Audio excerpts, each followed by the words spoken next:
এই সৃজনশীলে তোমরা খ নাম্বারটা পারো না, তাছাড়া বাকি দুইটা পারো। ঠিক আছে, দেখি খ নাম্বার কি বলছে।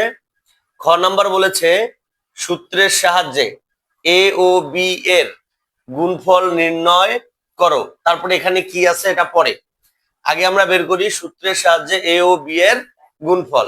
এ ও বি কোথায়? উপরে দেওয়া আছে, এ সমান একটা রাশি দেওয়া আছে, বি সমান একটা রাশি দেওয়া আছে। এই মনোযোগ দাও।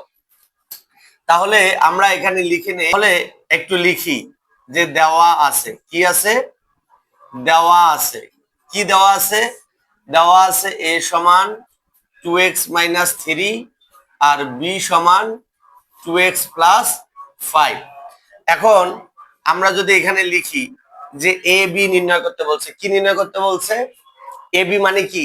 এ আর বি পাশাপাশি অবস্থান করতেছে, তাহলে পাশাপাশি এটা কি আকারে আছে? গুণ আকারে আছে। কিন্তু এই গুণটা কিসের সাহায্যে করতে হবে? সূত্রের সাহায্যে।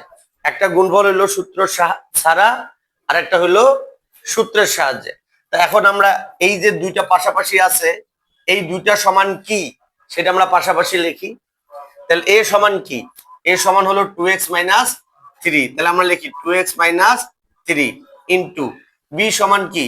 বি সমান হলো 2x + 5। বুঝছো না বোঝো নাই? এটা তো সবাই বুঝছে, এটা আবার না বোঝার কি আছে? এখন এটা কিসের সাহায্যে গুণফল নির্ণয় করতে হবে? সূত্রের সাহায্যে। তো সূত্রের সাহায্যে গুণফল নির্ণয় করার সূত্র হইলো দুইটা। এটা কোনটা হবে আমি লিখে দিচ্ছি, এটা কোন সূত্রটা ব্যবহার করতে হবে। এটা ব্যবহার করতে হবে এই সূত্র আমি লিখে দিয়েছিলাম, প্রথম প্লাস দ্বিতীয় ইন্টু প্রথম প্লাস তৃতীয়।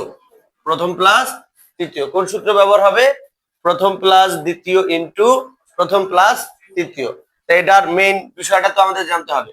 প্রথমটার উপরে স্কয়ার প্লাস দ্বিতীয় দ্বিতীয় প্লাস তৃতীয় ব্র্যাকেট ইন্টু আবার কি প্রথম প্লাস দ্বিতীয় গুণন তৃতীয়।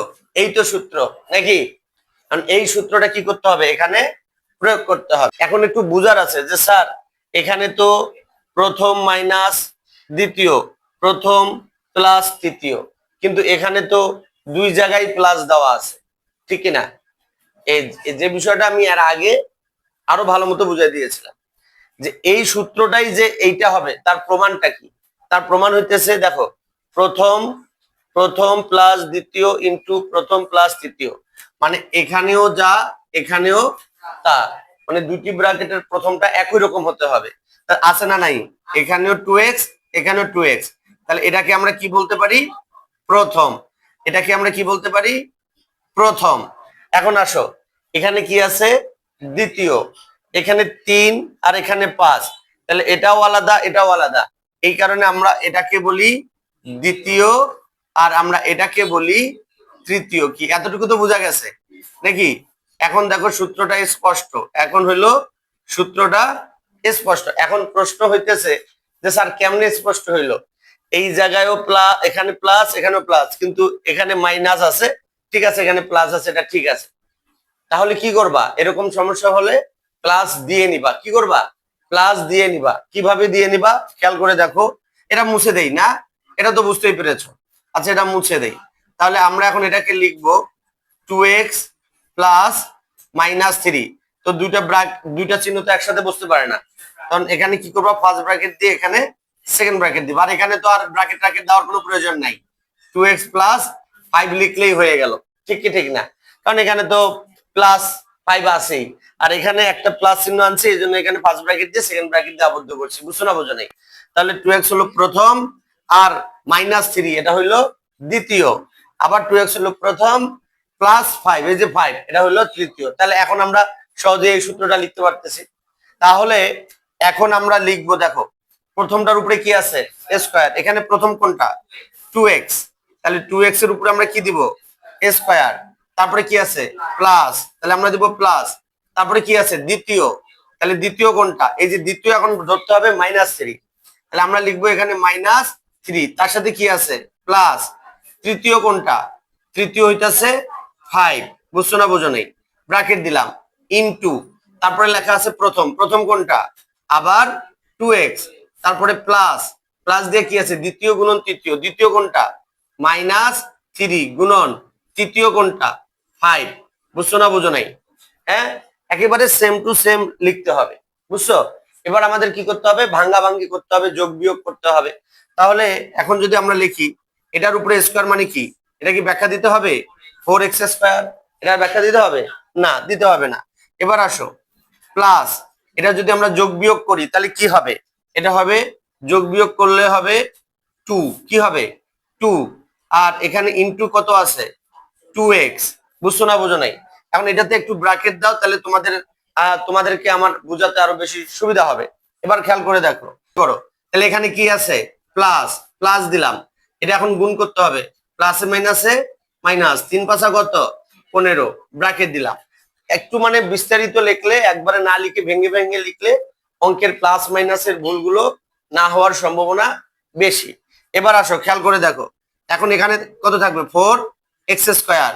এখন এই দুটাকে যদি আমরা গুণ করি, প্লাস 2 দুগুণা 4x, প্লাস মাইনাসে মাইনাস 15। বুঝছো না বুঝো নাই? অঙ্ক কিন্তু কমপ্লিট। এখন এখানে আবার বলেছে ab সমান কত যখন x সমান 2 হবে। তার মানে হইতেছে এই লাইনের মধ্যে যেখানে যেখানে x আছে সেই x এর জায়গায় কত বসাতে হবে? 2 বসাতে হবে। x এর জায়গায় কত বসাতে হবে?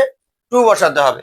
এখন এটা আমি এভাবে এখানে লিখে দিচ্ছি, 4 ইন্টু 2 উপরে স্কোয়ার প্লাস 4 ইন্টু 2 মাইনাস 15। বুঝছো না বুঝো নাই?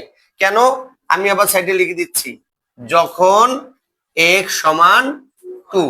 যখন x সমান কি 2, এর মানে যখন x এর মানটা 2 হবে তখন সূত্রের সাহায্যে গুণফল বের করার পরে ওই x এর জায়গায় তখন 2 বসাই দিতে হবে। তারপর যেখানে যেরকম আছে সেরকমই লিখতে হবে। এখানে লিখি, হ্যাঁ, বাকি অংশ এখানে লিখি, 4 ইন্টু 4, 4 ইন্টু 4, তারপরে প্লাস 8 মাইনাস 15, 4 4 কত 16, প্লাস 8 মাইনাস 15।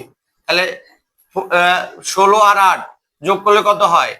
24 মাইনাস 15। এখন 24-এর থেকে 15 বাদ দাও, 14, 9, হাতে কত 1, 1 আর 1 2, 2 2 মিলে গেল 0, সামনে 0 নামে না। তাহলে অ্যান্সার হইলো 9। উত্তর কি মিলছে? উত্তর মিলছে? হ্যাঁ, বুঝতে পেরেছো? আসলে কি কঠিন ছিল? এই সূত্রের সাহায্যে গুণফল এর আগে অনেক করাইছি না? কিন্তু তোমাদের কি হয়েছে, এই বর্ণনাটাতেই সমস্যা হয়েছে, ঠিক না? আসলে মেন বিষয় হইলো এই জন্য অঙ্কের অনেকগুলো প্র্যাকটিস করতে হবে। কি করতে হবে? অঙ্ক অনেকগুলো প্র্যাকটিস করতে হবে, তাহলে অঙ্কের সমস্যা হবে না। বুঝতে পেরেছো? আমার ছাত্রছাত্রী বুঝতে পেরেছে। আপনারা যদি বুঝতে পারেন তাহলে শেয়ার করে অপরকে শেখার সুযোগ করে দিন এবং ফলো দিয়ে পাশে থাকুন। Thank you very much. আসসালামু আলাইকুম।